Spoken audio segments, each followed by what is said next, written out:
field. Going, see ya!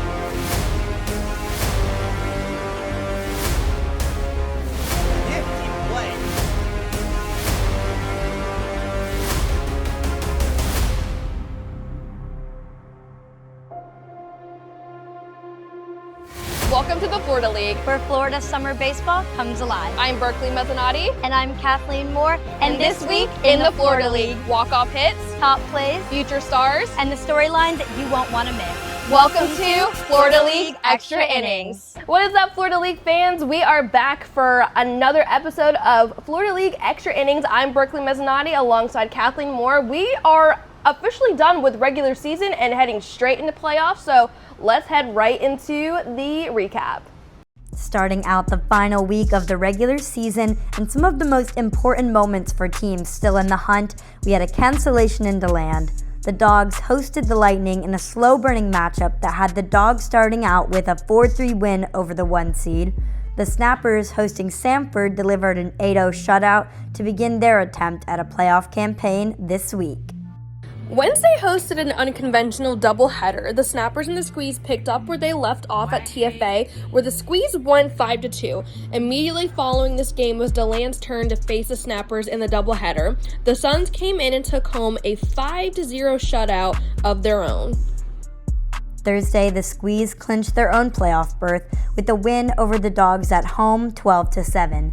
In Sanford versus the Suns, the Rats continued to prove they deserved a spot in the playoffs with a 4-8 victory over DeLand.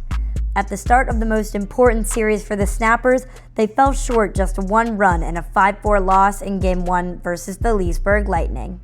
Friday for Game 2, the Squeeze clinched the series versus the Dogs with an 8-7 victory. The Rats took down DeLand 6-5. However, today still allowed the Suns to clinch their own spot in the playoffs with Leesburg's victory in Game 2 over the Snappers 9-8. Saturday saw 2 spots remaining in the playoffs, with 3 games to decide who would punch their ticket. The Dogs got their very needed 12-7 win over the Squeeze to help secure their spot.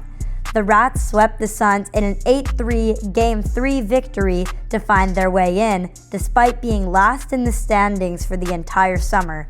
Finally, the Snappers played their final game of the season versus the Leesburg Lightning. Despite shutting the league leaders out 6-0, they will miss out on the FCSL playoffs. With the regular season finally over, it's been a quick summer, Berkleigh, a very quick summer. Yep, we've gone through everything of lightning delays, rain cancellations, flipping the script of the standings and everything, so it's been a very eventful summer. Absolutely. I want to talk real quick about how important this week was for our playoff standings.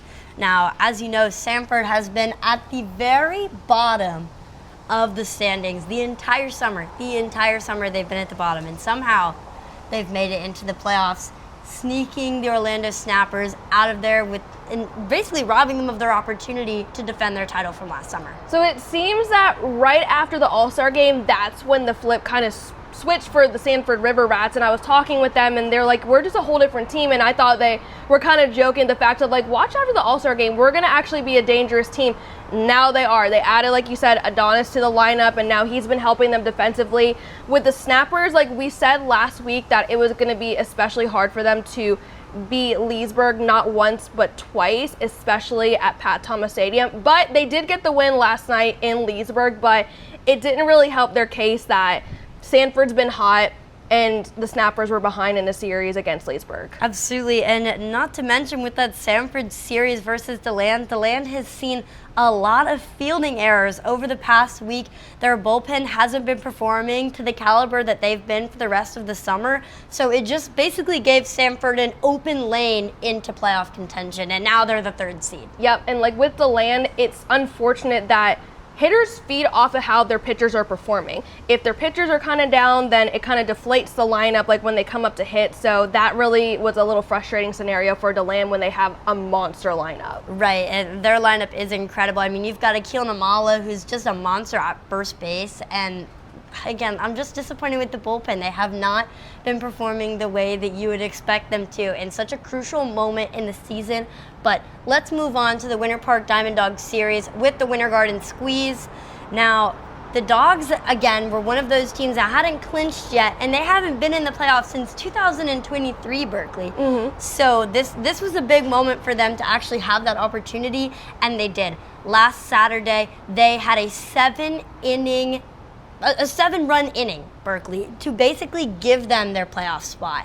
And that was really contributed by a lot of hit by pitches from the Squeeze, and again, just gave them that open opportunity. When the Squeeze are on, they're on, and it's the same thing with the Diamond Dogs. Like, they're pretty even keel when it comes to both their lineups and their bullpen, so it was going to be an even keel matchup, and like it was going to be determined like what was going to happen towards the end. Right, and I think with those series with Sanford and DeLand and Winter Garden and Winter Park, it's a little different because Winter Garden and DeLand had both already clinched their playoff spots, either mid-series, right before the series, so they're not playing with the same stakes in mind as a team like Sanford, a team like Winter Park, who has not punched their ticket yet. So I just think it gave them even more to play for, and that ultimately is what led to the bracket that we have today. But now I want to send us into the interviews that Berkleigh and I got over the last couple of days with all of the teams that clinched their spot in the FCSL playoffs.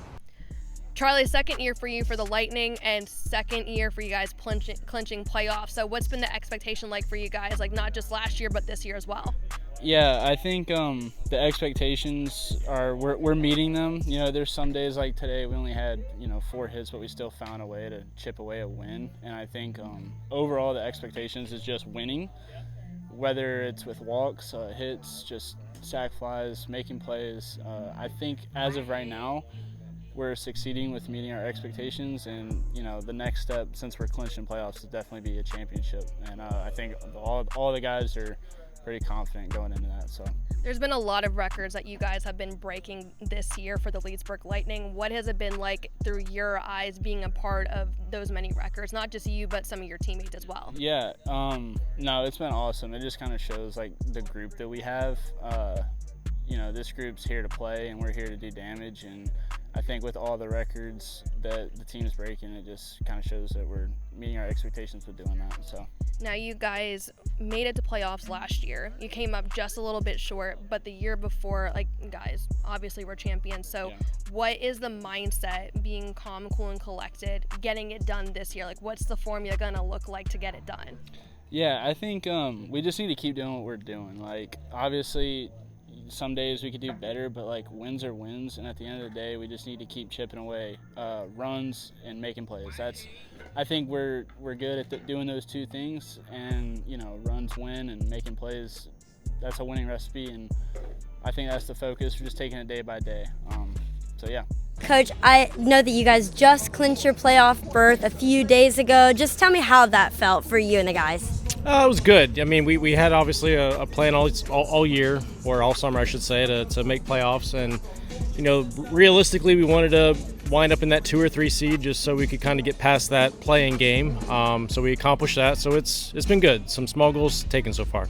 Right, and so you've had a couple of games to, sit with the playoff berth. What's been that preparation like with your guys and just working through preparations? Nothing's really changed. Everything's kind of been what it's been all summer, and that's one, I want these guys to be who they are and have a good time playing ball. I mean, that's what this is about.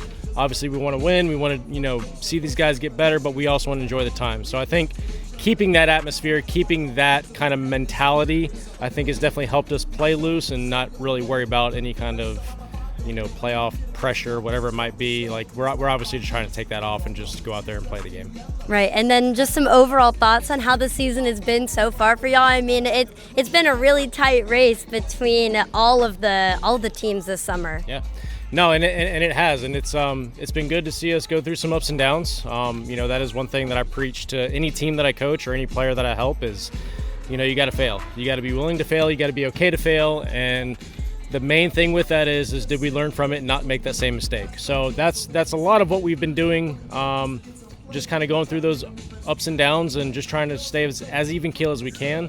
As far as all the other stuff, these guys are college players. They've been through this before. This is nothing new. And again, just trying to keep that certain atmosphere that they can be loose and free and be themselves is the most important thing. All right, Boomer, you guys are one of the teams that clinch for playoffs. What does it mean to you guys to be in the playoffs this year? It's a big deal, whether people think it is or not. At the end of the day, we're one of the 5 teams that are in. The rankings don't matter. We're all in it to win it. So you guys, in the All-Star game, you had 2 sons representing you guys in the home run derby. 2 of them made it all the way to the championship round, 1 of them winning it. What does that say about one of your son's teammates winning it all, about your, and it contributing to your lineup essentially throughout the season?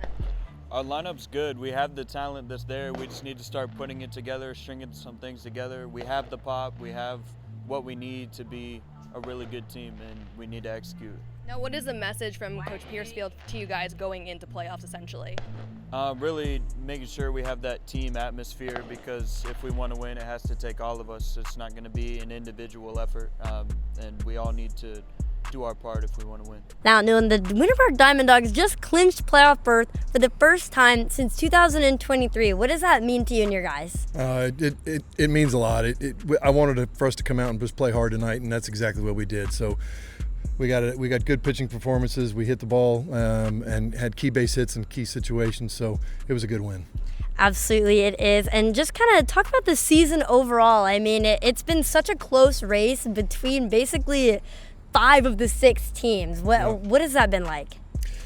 It's tough. I mean, you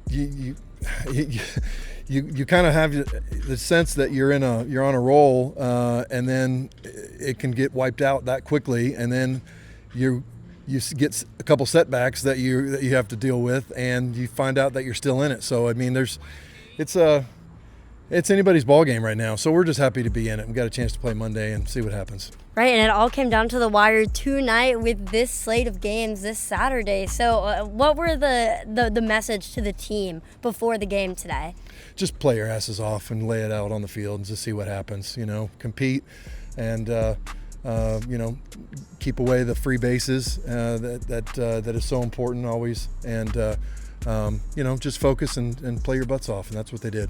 Drew, you are back for your second season, obviously, in the Florida League, different team, but you're in playoffs now. So, what does it mean to you for you to be in playoffs, finally, in the Florida League? I mean, it's great. Last year we had a rough one. We made the play-in. We didn't get to pass the first game. This year we don't even have to play in the play-in. I think that's huge. We were in last place all year, but we're getting hot at the right time. Listen, everyone in the Florida League knows what the River Rats was last year. I mean, they were high all season, and they came up short in the championship series, but you guys are getting the torch passed to you guys, and now it's your turn. So what is the formula coming from Coach Mack coming to you guys about what's going to happen in playoffs for you guys to not just make it to the championship series, but actually clinch the entire thing?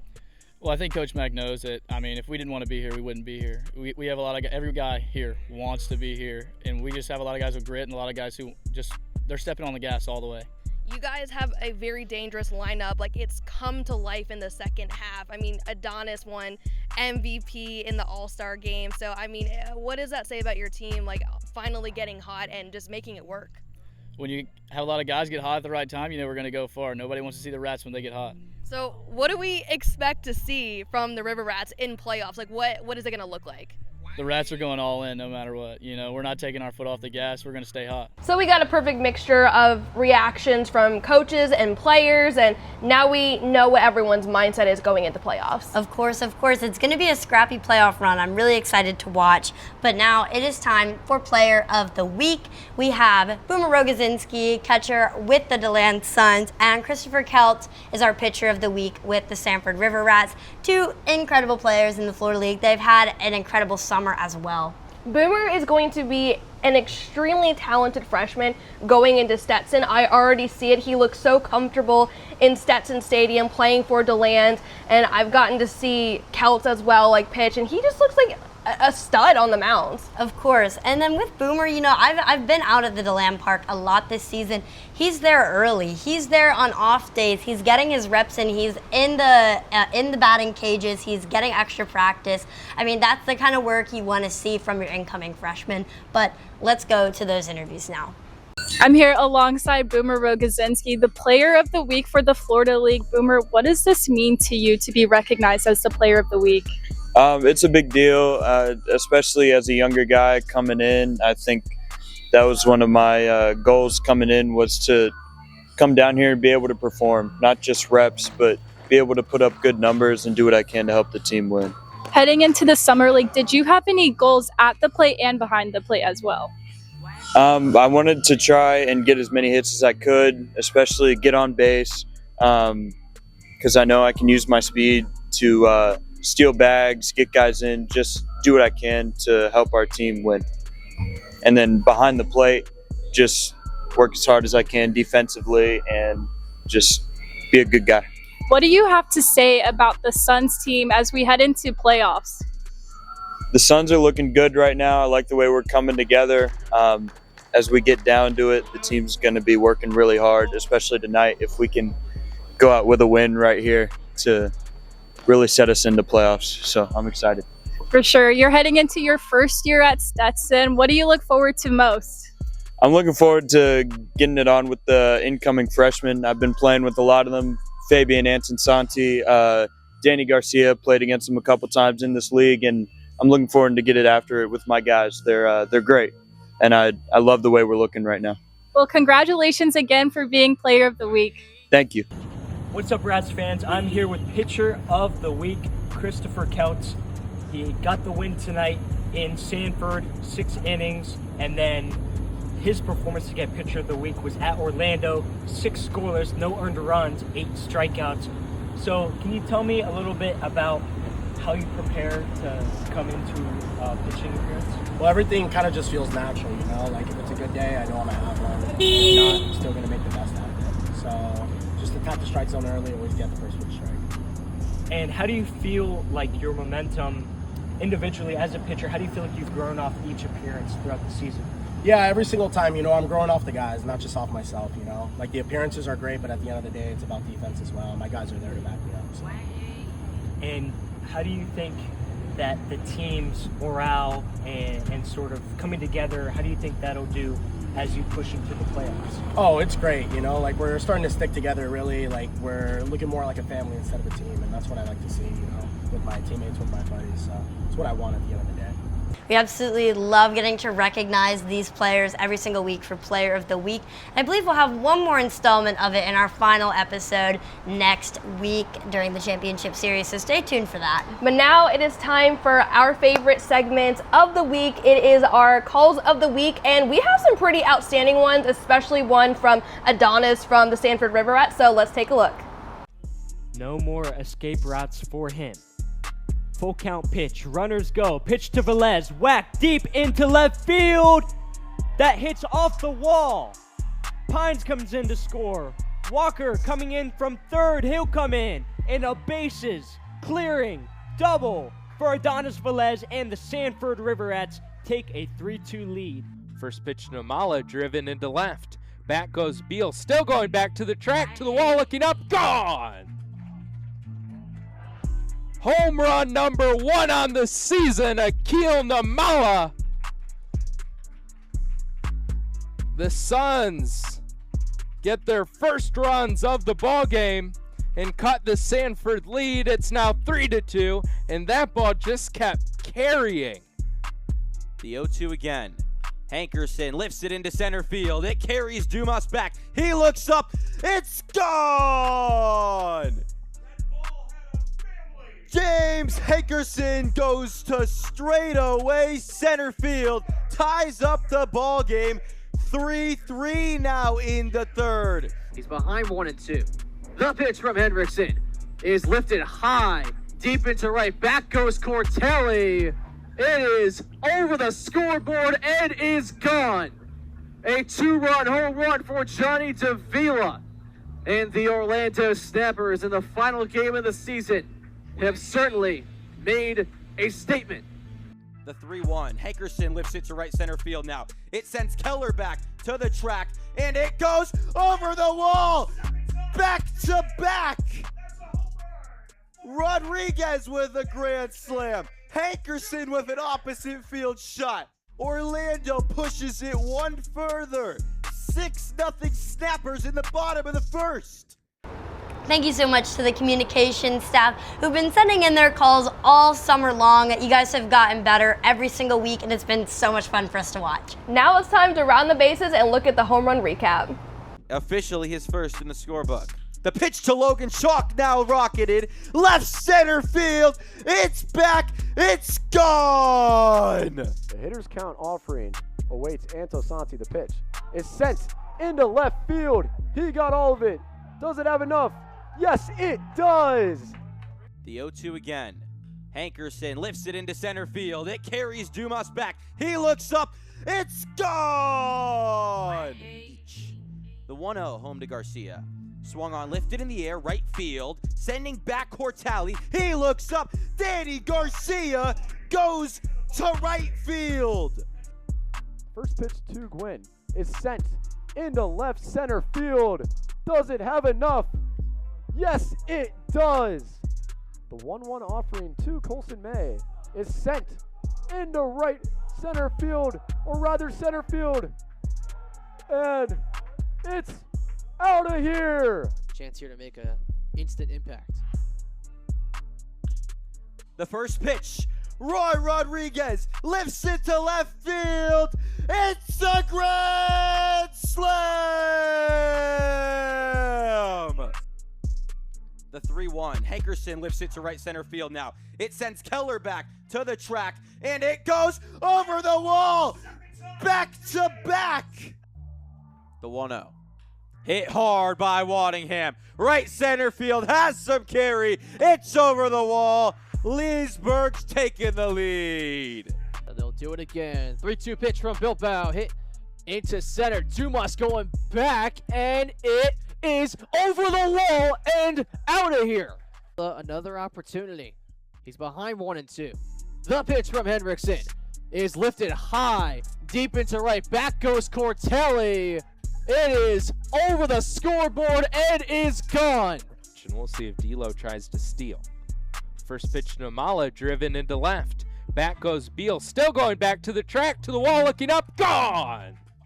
Big bombs all summer, hopefully more bombs in the playoffs. And let's just talk about Charlie Keller. I know he didn't make the recap this week, but he did tie a big record this summer. Absolutely, he did. He tied the Florida Collegiate Summer League's record for most home runs hit in a season with 9.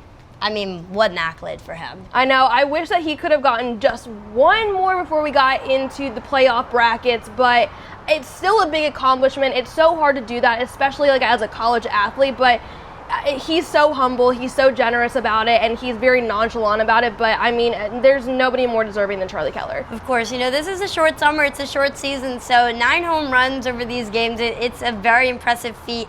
And at the Florida League, because we do receive Major League Baseball funding, we do abide by their record book rules, so playoffs do unfortunately not count towards Charlie Keller's record. But it's okay, because now we want to talk a little bit about the playoff bracket. Ooh, this is going to get interesting. Yes. So in the 4th and 5th seed, we have the Winter Park Diamond Dogs hosting this playoff game here at the 4th seed, and they're hosting the DeLand Suns, who are the 5th seed, for that playing game. That will be Monday the 20th. So the day you see this is the day that game will be being played, and that is a 1 game, that's it. It's 1 game, you lose, you're out, you win, you move on, and the winner of that game will go to Pat Thomas Stadium to play Leesburg for a 3-game series beginning Tuesday the 21st, and then the Winter Garden Squeeze at the 2 seed will host the Sanford River Rats as the 3 seed over at Horizon. Now that's going to be a very important big setting in Leesburg, because we always know it's a packed house, especially in postseason. Everyone obviously wants to see the Leesburg Lightning win and bring it home again, because they are notorious for being a powerful defense, powerful lineup. So it's going to be interesting to see who comes out of the 1 seed bracket. All right, Berkleigh, now I want to talk about this playing game with the Winter Park Diamond Dogs and the DeLand Suns. It's going to be an exciting matchup.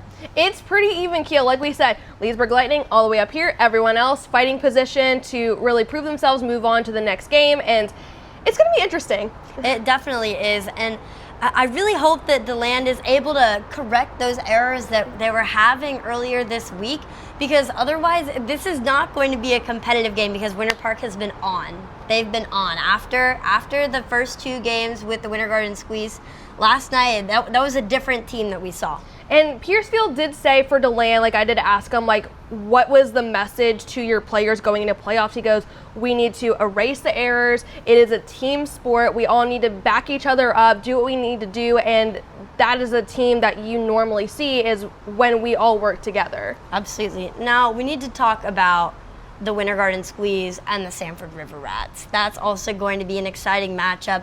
And with our playoff schedule here, we usually will have the higher seed will host the first game of a 3-game series, and then the second game will be with the lower seed. And then if it goes to a third game, it'll go back to the higher seed's home turf. Yep, and with Sanford being so hot right now, they're excited, they're feeding off of each other, so that will be a really hard team to beat right now, but I know Winter Garden is in it for the long run, and they're just as competitive and ready to win it, so that will be a really exciting series to watch. Absolutely, it will be, but I want to make some final predictions here for who's going to win it all. I'm going to put you on the spot. Who's taking it? I don't know. I see Leesburg winning it. I see Sanford making it to the championship again. Drew said, it's a completely different River Rats team this year, but they pass the torch to us. You finally see us being hot. So maybe Leesburg or maybe Sanford. Those are my 2 predictions for the championship game. I like that for the championship game. I have to agree with you, honestly. I have to say Leesburg and Sanford. And I think I see Sanford pulling out a sneaky victory. What a comeback story that would be, going from last place in the standings to the very top and taking home the trophy. Especially last year with Sanford making it to the championship game. They were at the top of their game the entire season last summer. But like you said, I think that they can pull it off and win the whole thing this year after coming up short last year. Absolutely, I can see it as well. But unfortunately, that's all the time that we have for Florida League Extra Innings Playoff Edition. Be sure to follow up on the Florida Collegiate Summer League social media platforms this entire week for all of your playoff updates. As always, I've been Kathleen Moore alongside Berkleigh Mezzanotte. See you in the next one.